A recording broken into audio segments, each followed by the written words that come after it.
ഇഷ്ടമുണ്ടായിരുന്നത്. ചോറങ്ങനെ മിക്സിയിലൊന്നും അരച്ചിട്ട് കൊടുക്കരുത് എന്ന് എല്ലാവരും പറയും. പക്ഷെ എന്നാലും ഞാൻ ചെറുതായിട്ടൊന്ന് മിക്സിയിൽ അരച്ചിട്ട് തന്നെയാണ് കൊടുക്കൽ. കാരണം അല്ലാണ്ട് കൊടുത്താലും അവൻ ഒട്ടും കഴിക്കില്ല.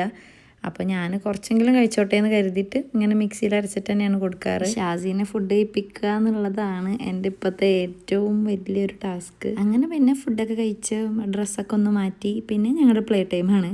പിന്നെയും കുറച്ച് നേരം അങ്ങനെ ഇത്താത്തനായിട്ട് കളിച്ചിട്ടൊക്കെ ഇരിക്കും. കുറച്ച് നേരം നന്നായിട്ട് കളിച്ചിട്ട് പിന്നെ ഒരു തല്ലുകൊടുത്ത മസ്റ്റാണ്. അങ്ങനെ അതാ കരഞ്ഞിട്ട് വരുന്നുണ്ട്.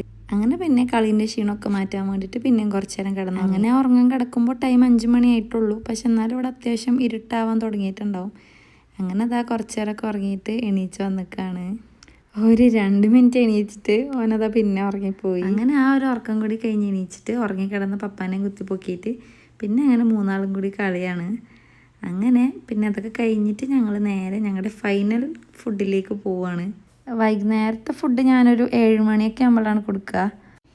അപ്പോൾ ഇന്ന് കൊടുത്തിട്ടുണ്ടായിരുന്നത് ആപ്പിളും റാഗിയും കൂടിയിട്ട് മിക്സ് ആക്കിയിട്ടുള്ളതാണ്. കണ്ടില്ലേ, ഇതാണ് ഫുഡ് കഴിച്ച് കഴിഞ്ഞാലുള്ള ഞങ്ങളുടെ കോലം. അങ്ങനെ പിന്നെ ഞങ്ങളൊന്ന് പോയി രാത്രിത്തെ കുളിയൊക്കെ കഴിഞ്ഞിട്ട് വന്നു. മേല് കഴുകും രാത്രി. ഐശുമ്മ അപ്പോഴേക്ക് ഡയപ്പറൊക്കെ എടുത്ത് കൊണ്ടു തന്നു. എപ്പോഴും ഓൾ തന്നെയാണ് ഇവനെ കുളിപ്പിച്ച് കഴിഞ്ഞാൽ ഡയപ്പറൊക്കെ എടുത്ത് തരല്. അങ്ങനെ ഞങ്ങൾ ഡ്രസ്സൊക്കെ ഒന്ന് മാറ്റി ഉറങ്ങാനുള്ള തയ്യാറെടുപ്പിലാണ്.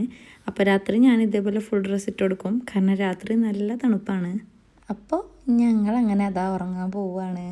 അപ്പോൾ അങ്ങനെ ഷാസീൻ്റെ ഒരു mini day in my life എന്ന് പറഞ്ഞാൽ ഇത്രയൊക്കെ തന്നെ ഉള്ളൂ. അപ്പോൾ ഓക്കെ, എല്ലാവർക്കും ഗുഡ് നൈറ്റ്.